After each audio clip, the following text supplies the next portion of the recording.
Me complace mucho esta tarde presentarles una entrevista con nuestra invitada especial, Paulina Astroza, directora del Programa de Estudios Europeos de la Universidad de Concepción en Chile. Paulina participa en nuestro evento, el coloquio del módulo de Estudios Europeos Jean Monnet, que este año se refiere a la trascendencia de los 60 años del Tratado de Roma, que fue suscrito en 1957 y que dio paso a la conformación de las comunidades europeas que en la actualidad son denominadas Unión Europea.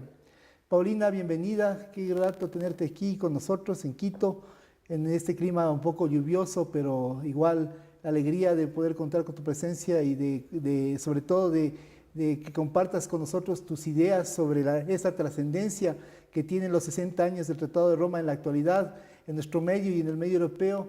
Nos motiva justamente a cuestionarte, a preguntarte, a intercambiar ideas sobre este tema importante en el campo de los estudios europeos. Muchas gracias y un gusto también para mí, gracias por la invitación y feliz de estar aquí compartiendo ideas que no son comunes y que también tienen mucha importancia para la formación de nuestros propios estudiantes y para la comunidad en general. Bueno, cuéntanos de tu experiencia. Tú estuviste en Roma hace poco, justamente en la conmemoración oficial de los 60 años de suscripción del Tratado de Roma. ¿Cuáles fueron tus principales experiencias? ¿Cómo has visto que ha trascendido este evento, por decirlo así, de orden global ya en el medio europeo en primera instancia? Mira, fue muy importante esta celebración porque efectivamente el contexto europeo está complicado. Están siendo hoy día cuestionadas algunas bases del propio proceso de integración, hay muchas crisis, o se está viendo afectada también la propia Unión Europea de distintos puntos de vista. Entonces era un momento especial, era una conmemoración, una celebración de estos 60 años que se daba en un ambiente bastante particular. Yo estuve efectivamente esos días en Roma, en primer lugar en una conferencia con politólogos, con especialistas en temas europeos, desde los distintos ámbitos organizados por la Comisión Europea, donde justamente se analizaron estos 60 años y al otro día también pude ver en las calles de Roma el ambiente que se vivió cuando ya se hizo la conmemoración oficial con los jefes de Estado y de gobiernos de 27 países que conforman esta unión, porque no asistió el Reino Unido por razones obvias, y en el cual, bueno, se vinieron después todos los análisis de lo que se vivió y de todo el antes y después de esta celebración. ¿Qué representa el Brexit, ya que mencionaste el Reino Unido y su no asistencia? ¿Qué representa el Brexit en este contexto del Tratado de Roma, en los 60 años del Tratado de Roma? ¿Qué significación tiene esta salida del Reino Unido del bloque europeo? A ver, es muy importante. Lo primero es un terremoto político. Es primera vez desde que parte este proceso de construcción, que los europeos celebran sus 60 años, pero la verdad es que las ideas venían incluso antes de estos tratados de Roma, en que es primera vez que un Estado voluntariamente, vía referéndum, decide salirse del bloque. Hasta el momento se había observado que el bloque se iba ampliando, de hecho hay países que todavía están tocando las puertas, quieren ingresar a la Unión Europea, pero se había visto un avance paulatino que partió con 6 Estados miembros, el año 51, el año 57, Bélgica, Holanda, Luxemburgo, Italia y el núcleo central que es Alemania y Francia, y después paulatinamente, a través de las décadas, justamente se fue ampliando hasta llegar a los 28 estados. Y hoy día se encontraban justamente conmemorando estos 60 años, pero con la situación particular de un estado grande, que es la tercera economía de la Unión Europea, un país importante desde distintos puntos de vista, como es el Reino Unido. Bueno, decidieron vía referéndum, por un 52% de los votos, de salirse de la Unión. Entonces, evidentemente, por un lado, como te digo, es un terremoto político, y en segundo lugar, era una situación incómoda porque efectivamente estaban solo 27 estados en la firma de la Declaración de Roma del 25 de marzo y evidentemente planeaban el ambiente, lo que estaba ocurriendo con el Brexit y además preocupaciones también de otras elecciones que se venían prontamente. Entonces yo creo que eso le dio un ambiente un poco de preocupación y que yo personalmente percibí tanto en los colegas que estaban presentes analizando estos 60 años, como las propias autoridades, que tuve la oportunidad de ver algunas. Y desde esa perspectiva, ¿cuál crees tú que será el futuro de la Unión Europea? ¿Habrá más países que quieran hacer un exit de alguna forma o habrá más países que quieran vincularse con el proceso tenderá a profundizarse, el proceso tenderá a ser más ligero en su estructura funcional y normativa. ¿Qué opinas tú al respecto? Mira, yo creo que si hay una palabra que en estos momentos representa el ambiente y lo que va a ser el presente y el futuro inmediato de la Unión Europea, es el de la incertidumbre. Hay mucha incertidumbre, hay hechos que efectivamente han golpeado a la Unión, que hoy día la tienen en un profundo estado de reflexión, que ya había partido antes, porque efectivamente las crisis no son de hoy día, son crisis que se han ido acumulando, pero que hoy día son varias las que están, digamos, en un mismo momento hoy día presentándose a la Unión, pero que había llevado ya con anterioridad a una reflexión por parte de las autoridades, por parte de los propios europeos, por parte de la ciudadanía, por parte de los actores civiles, de las universidades, de hacia dónde quieren ir en este proceso. Algunos están planteando salirse, y así vemos los movimientos eurófobos o euroscépticos en muchos países, que el cual sencillamente o se quieren salir de la Unión Europea o quieren que la Unión Europea se acabe. Y eso ya son los movimientos más eurófobos, quieren terminar con la Unión. Pero por otro lado tú también te encuentras con otro sector de la población, de actores civiles, que quieren que se profundice este proceso de integración, que encuentran que todavía faltan algunos aspectos que es importante que entre todos los puedan solucionar. Por ejemplo, quieren que se ahonde en el tema de la cohesión social, en el tema social, en el tema de la protección de los ciudadanos. Entonces, tú te encuentras con distintas voces respecto a lo que quieren de la Unión Europea. Y ahí finalmente van a ser, evidentemente, primero los jefes de Estado de gobierno, los propios estados, y dentro de ellos la ciudadanía, quienes en este proceso de reflexión, que no es fácil, van a tener que optar cuál es la mejor estrategia. El presidente de la Comisión Europea entregó un libro blanco con 5 opciones, 5 caminos, 5 escenarios. Bueno, lo que van a tener que hacer es reflexionar ahora en las distintas instancias para ver cuál de ellos van a seguir. Si va a ser una Europa más profunda, pensando en la idea de los padres fundadores de llegar hasta una federación o Estados Unidos de Europa, como se ha pensado por algunos, o seguir como están, o profundizar algunas áreas, o lo que también otros señalan, y es lo que dice la Declaración de Roma del 25 de marzo, bueno, una Europa a varias velocidades, según los ritmos de cada uno, según las capacidades de cada uno, según la voluntad de cada uno, finalmente lo más importante, bueno, que se avance en este proceso de integración.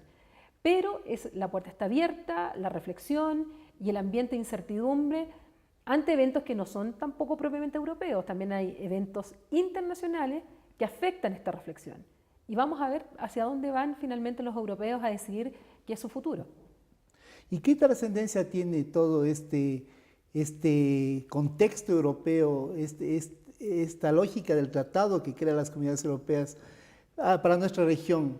¿Tú crees que ha tenido una influencia, ha modificado algo, ha cambiado algo a nivel no solo global, sino específicamente en nuestra región, en América del Sur? Yo creo que influye. A nosotros siempre hemos tenido como referente, como modelo, como inspiración el proceso de construcción europea. Lamentablemente en nuestra región, hablemos de América del Sur o América Latina y el Caribe, no hemos vivido un mismo proceso con la misma intensidad, con la misma profundización y la misma unidad que han tenido los europeos. Nosotros hemos tenido otra realidad y nuestras dinámicas han sido diferentes, pero es indudable que nosotros hemos tomado como modelo a lo que ha sido Europa. Y por otro lado, nosotros además estamos vinculados con la Unión Europea y con sus países miembros, también a distintas velocidades o a distintos ritmos. Algunos con tratados de asociación, otros con acuerdos multilaterales o acuerdos multisectoriales en materia de comercio, en distintos otros ámbitos, otros se han mantenido solo en acuerdos de cooperación, hay algunos que nos encontramos negociando una modernización de los acuerdos que ya teníamos con Europa. Entonces, tenemos una vinculación con el continente y evidentemente que para nosotros es muy importante, bueno, ¿qué es lo que pasa con ellos? Uno, respecto a su propio proceso de integración, porque eso también implica un impacto con nosotros que somos sus socios en distintos niveles. Y lo segundo es el Brexit, porque evidentemente nosotros hoy día, si tenemos una vinculación con Europa a través de acuerdos firmados con Europa y el Reino Unido a partir de, suponemos, el 2019, se sale de la Unión Europea, bueno, ¿cuál va a ser nuestra vinculación futura con el Reino Unido en particular?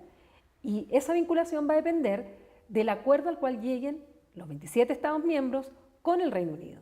Por lo tanto, nosotros no podemos avanzar ahora todavía, tenemos que observar, tenemos que analizar los escenarios. Yo creo que las negociaciones entre ellos van a ser muy duras, ya lo están siendo. Se habla del Brexit duro o incluso Theresa May está planteando que ella prefiere un no acuerdo a un mal acuerdo, y eso significaría que una vez que el Reino Unido concrete el Brexit, porque hasta el momento el Brexit no se ha efectuado, lo único que había es un referéndum, bueno, si es que llegáramos a esa situación, ellos tendrían una relación que de un día para otro no tendrían acuerdos pactados, se tendrían que regir por las normas del derecho internacional, por las normas de la Organización Mundial de Comercio, y el impacto que eso implicaría en todos los niveles para Europa y para el mundo, y por supuesto para nosotros, va a ser enorme. Entonces, tenemos que observar, nosotros no estamos lejos, no estamos fuera del impacto que pueden tener grandes cambios en la Unión Europea, y eso evidentemente nosotros tenemos que ir planteando y viendo, bueno, qué ventajas, qué riesgos, qué oportunidades, cómo nuestra vinculación con ellos post-Brexit va a ser, cómo va a ser esta vinculación con el Reino Unido, y eso todavía tenemos 2 años para ir preparándonos. En un mundo que tiende hacia los acuerdos bilaterales, ¿cuál es el rol de un proceso de integración como el europeo a nivel global? A ver, el rol también lo estamos viendo. La Unión Europea ha planteado en sus relaciones con el exterior, justamente con terceros estados, una vinculación de distinto tipo. Por eso están sus acuerdos de asociación, sus acuerdos de comercio, sus acuerdos con diálogo político. Por lo tanto, ellos han planteado esto de continuar con ese modelo. Evidentemente el escenario internacional cambia cuando nos encontramos con un Estados Unidos que está hoy día en una etapa, al menos en el discurso, de repliegue, de volver hacia adentro, de establecer fronteras, barreras, no celebrar acuerdos que ya se venían negociando, como el TPP, por ejemplo, o el mismo acuerdo, el tratado que estaban negociando los propios Estados Unidos con la Unión Europea. No se sabe qué va a pasar con ese acuerdo. Entonces, ante ese proteccionismo, a esas tentaciones de proteccionismo, de cierre y de repliegue, la Unión Europea hoy día está dando signos que lo que quiere es estrechar aún más los lazos con los terceros estados. Mensajes se nos han dado en ese sentido, por ejemplo, respecto del acuerdo que se está negociando ahora de modernización entre la Unión Europea y México. La voz oficial de la Unión Europea ha sido que ellos quieren avanzar en ese acuerdo de modernización y ojalá este año cerrarlo. Lo mismo pasa en el acuerdo con Chile, que también se está negociando su modernización y hace muy poco que han dado fechas a las cuales ya se va a concretar estas negociaciones para llegar a esa modernización. Por otro lado, también el propio Mariano Rajoy, cuando vino a América Latina, ante las dudas y los miedos que tenían algunos que qué iba a pasar con las negociaciones entre la Unión Europea y el Mercosur, que vienen desde el año 1999 y han sido muy complejas, incluso un tiempo estuvieron suspendidas. Bueno, el mensaje de él fue que hay que seguir en esa vía y que hay que llegar pronto a un acuerdo de asociación también con el Mercosur. O sea, yo creo que efectivamente el escenario que se ve complejo desde algunos sectores, por estas tentaciones de proteccionismo que hay, justamente puede ser una oportunidad y una ventaja para aquellos que estiman que, bueno, en estrechar las relaciones de comercio, en las relaciones de cooperación, de diálogo y de apertura con el exterior, y de este diálogo multilateral, evidentemente digamos, son signos, son símbolos, y la Unión Europea es un actor principal en esto.